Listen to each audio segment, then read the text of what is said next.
Assalamualaikum warahmatullahi wabarakatuh. Sampurasun badaya tepang dangudi sareng bidangan dongeng Sundanya. Urang dongeng dieu, urang neraskeun hancak dongeng anu katunda kalayan ngabantu jajara carios si Docelok Cupu Sakti Guriang 7. Ieu dongeng teh karangan Mang Nyalira sok sanaos dongeng basajan malah mandar janten hiburan. Atuh kabaraya anu satya mancok kendongeng Mang di mana we ayana. Mugi ya sadayana aya dina kasehatan lahir sinerangan batin dilelancarekeun sagala rubinanya penghila pirojong ditaroelan tombol sukreb. Atuh mangoge nganhunkeun kanu parantos like oge komen. Mangga mitra supados teu nyangkolongting kana waktos urang sami-sami dangukeun kumaha atuh terasna ieu carita si Docelok.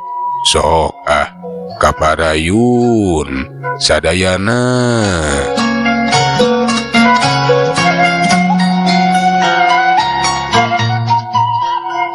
Satengahing perjalanan si Saka anu giliran jeung si Bargawa memanggul anak bajang teh ngaranapan kejadian aneh.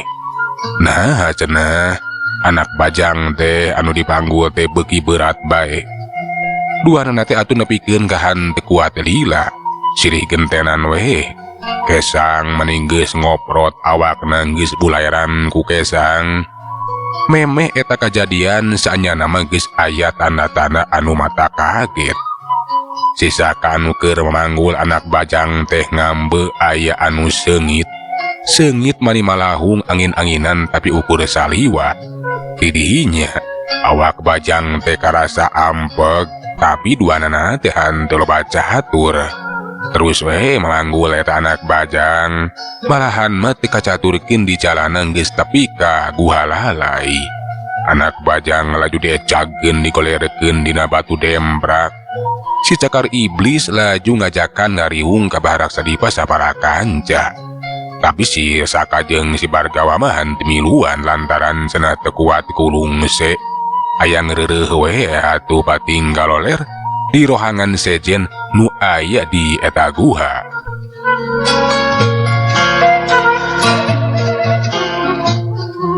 Aneh Mang, nah anak bajang teh aya ku ampeg-ampeg teuing. Beratna asa kacida. Disapang prak kuring ngambe seungit euy Mang. Nya anak bajang teh jadi berat. Boa jang. Ka urang teh geus aya nu ngajahilan.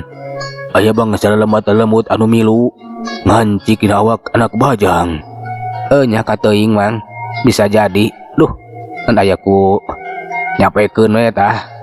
Urang teh digawekeun. Cacak-cacak lamun teh sieun ku si cakar iblis mah. Eta anak bajang teh hayang ngabantingkeun, hayang ngecageut eta tadi oge. Ya awak meni laliru kieu. Jeung leungeun meni pargal kieu. Duh Mang. Sarua Mang ge jang. Hayu urang golerkeun sakedeung mah. Ngaratana ka urang teh Ganjang Pulih. Kitu obrolan si Saka jeung si Bargawa teh anu ngadon laleureuk we. Sedengkeun di rohangan anu dipake ngariung ku si cakar iblis. Barak sadipa para kanca jeung si Jamblang oge sarua keur ngobrol. Si cakar iblis nepikeun maksudna. Engke peuting cenah bakal nguyup getih eta anak bajang. Tah kitu euy. Engke peuting getih ieu anak bajang teh ku ngaing bakal diuyup. Ngarah kekuatan ngaing teh bakal ngaronjat. Dipiharep bakal bisa meruhkeun kekuatan si Docelok. Ku kituna maraneh mah ulah mikahayang ka ieu anak bajang. Ulah coba-coba ngaganggu lamun teu hayang cilaka deuleu. Sumuhun Sen. Disim abdi moal wararantun ngaganggu ieu anak bajang anu parantos kagungan salira. Jisim abdi sabaraha kanca ge gaduh kayakinan sumuhun. Cita-cita urang sadayana teh bakal ke sana. Margi kapan urang teh gaduh musuh anu sarua. Nu taya lianti sadayana ge hoyong muhun madagatkeun nyawana si Doclo. Leres pisan, harapan kuring ge sarua. Mugi awe atuh salira cakar iblis teh anu bakal tiasa maragakeun nyawa si Doclo. Keur disim abdi can sudi rasa ningati lamun can bisa paritungan ka jelema ngaran si Doclo. Bener. Pokona maiwating ngaing anu bakal sanggup ngawujudkeun cita-cita urang sadaya. Si Doclo bakal kojor, si Doclo bakal ancal binasa. Pokona mah penting ke ieu anak bajang bakal dimanfaatkeun ku ngaing. Ayeuna ngaing arek nyepen, arek sajaga diri. Sumuhun mangga zae. Sok we sing jongjon ngumpi diri geranya ben sayaga diri keun. Ieu anak bajang mah ku disim abdi sabarakan bakal dijaragi. Disim abdi ge bakal ngantos we kana waktosna engke wengi. Nggoning salira ngamanfaatkeun ieu anak bajang seun. Si cakar iblis laju ngaleos asup ka rohangan khusus nu sok dipake tatapa. Manehna teh arek nyepen we ngumpi diri sayaga diri. Lantaran engke peuting bakal nguyup getih anak bajang. Barak sadipa sabarakan cage eueuh anu wani ngaganggu atuh. Eueuh anu mikahayang kaeta anak bajang sok moh hayang ngarebut da pugu gesarieun. Maranehan oge percaya kana kasaktian eta si cakar iblis. Anu leuwih hebat batan maranehanana nu dipiharep bakal mampu madagatkeun nyawa si Doclo.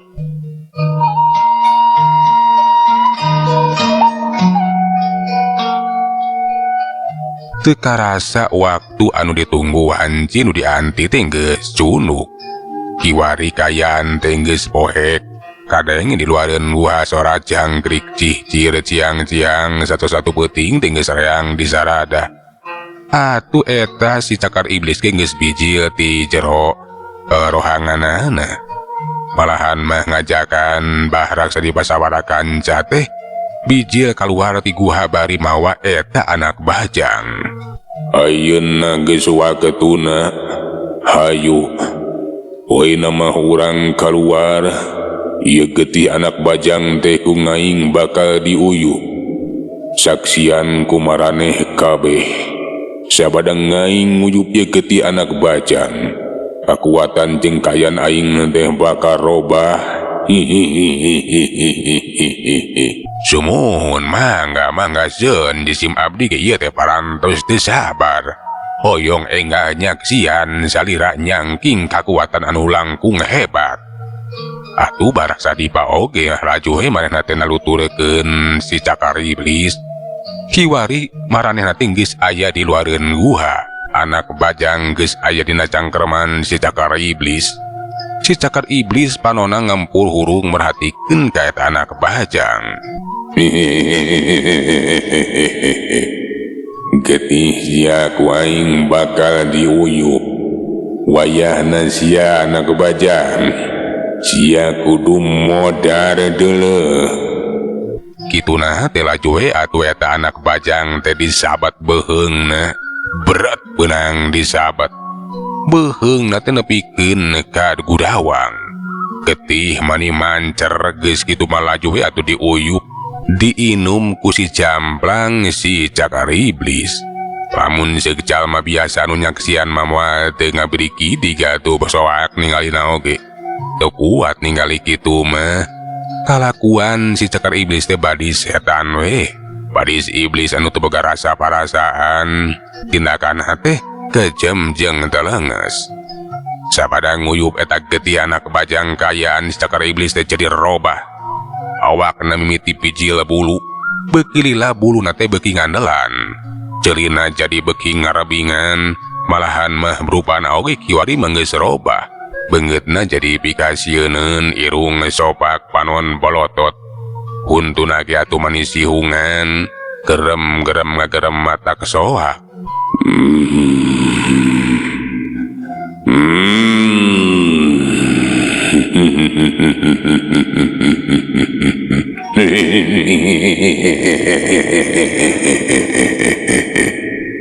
awak si cakar iblis teh katempo ngageter hebat. Malahan mah kaayana teh atuh matak pika keungeun jeung pika sieunun. Sora angin maniseah malahan maka denge sora-sora anu teu pararugu. Sora-sora curig, sora-sora bangsa lembat lemut anu matak pating puring kakana bulu punuk. Baharak saripa sapara kanca oge anu nyaksian atuh kabeh oge eueuh anu teu sieunun ningali kitu mah. Najan nya maranehna teh kasebut jago jeung jawara. Hebat pisan eta si cakar iblis teh. Nah jadi kitunya mang. Tetela. Sabada nguyup getis cicip anak bajang teh. Kayana jadi robah kitu geuning. Nyajang. Mang terus serang. Kakaraeun teuing ningali kieu mah. Bulu punuk mang menipating puring ka kieu. Moha kitu nya si jamblang si cakar iblis teh nyangking kekuatan bangsa iblis, bangsa kalamarcu. Tika bayang kumaha hebat nata kekuatanana. Nya mudah-mudahan wae kekuatan teh bisa diandalkeun, bisa meruhkeun si doclo. Uluh. Alah, tetela si cakar iblis teh memang hebat. Kekuatanana luar biasa euy. Leres pisan. Teu nyangka kekuatan saparantos nguyup eta getih teh kacida wahara luar biasa. Gerem-gerem si cakar iblis tengah gerem deui. Bari teu lila harita teh atuh wujudna teh beuki pika sieunun. Baharak sadipa harita teh manehna teh harita ditujukeun ka eta si cakar iblis. Baharak sadipa teh ngawanikeun maneh we. Hebat kekuatan salira teh jeun luar biasa. Tapi kunaon sapartos anu bingung jeun. Cek baharak sadipa anu panasaran lantaran ningali kayaan si cakar iblis. Sok sanajan nya geus robah wujud malahan mah kekuatanana luar biasa. Tapi katempo jiga anu ngemuka bingung, ngemuka kaget. Beungeutna teh katempo nyawang ka awang-awang bari curang cileung. Teu lila eta si cakar iblis teh laju atuh nembalan. Sorana beuki handaruan mata kaketerkeun kana jantung.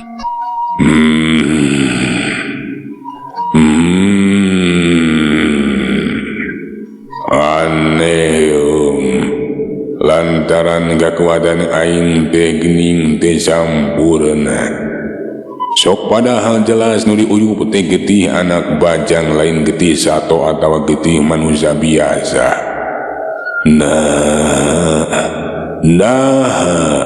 sapira kulamun ieu getih anu diuyup teh lain getih tina anak bajang Kitu cenah ceuk eta si cakar iblis teh.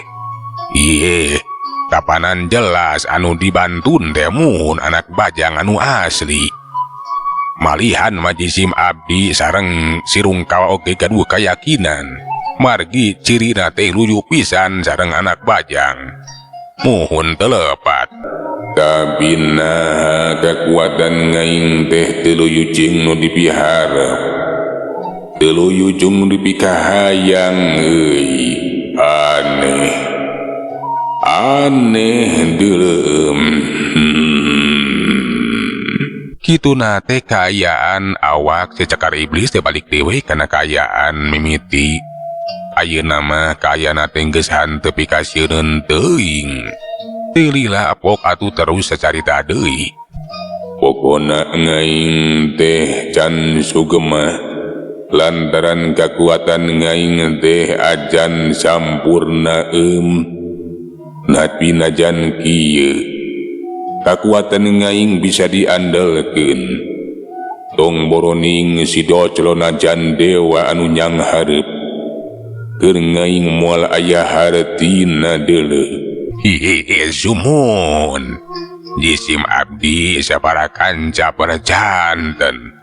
Kahebatan salira teh luar biasa. Si doclo ayeuna mah moal aya hartina. Najan nya gagah sakti nyangking kekuatan guriang. Ari dising hareupekeun ka salira mah anu parantos sakieu sakti mandragunana.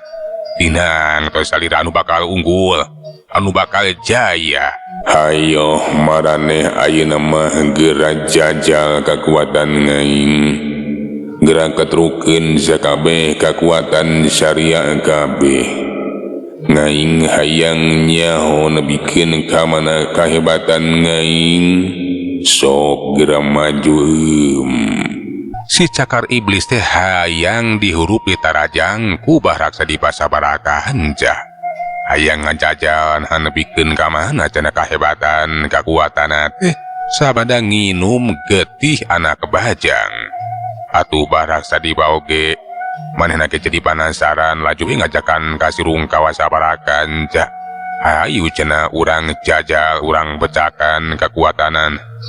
Geus kitu mah atuh sararea teh laju ngahurup si cakar iblis. Hayu Rungkawa, oge maraneh kabeh heuy. Urang jajal ayeuna mah kakuatan. Teu nya ieu pangaresa cakar iblis teh. Si Rungkawa Sabarakan cahan teu lereda. Hiwari mah atuh pating garajleng miheulaan narajang ngajajal ka si cakar iblis. Si cakar iblis anu geus robah wujudna laju ngimbangan eta panarajang gerakanna pohara luar biasana. Kacepatan teh geus hanteu katuturkeun ku eta anu narajang. Cirimna ngajrelat geus minah tempat.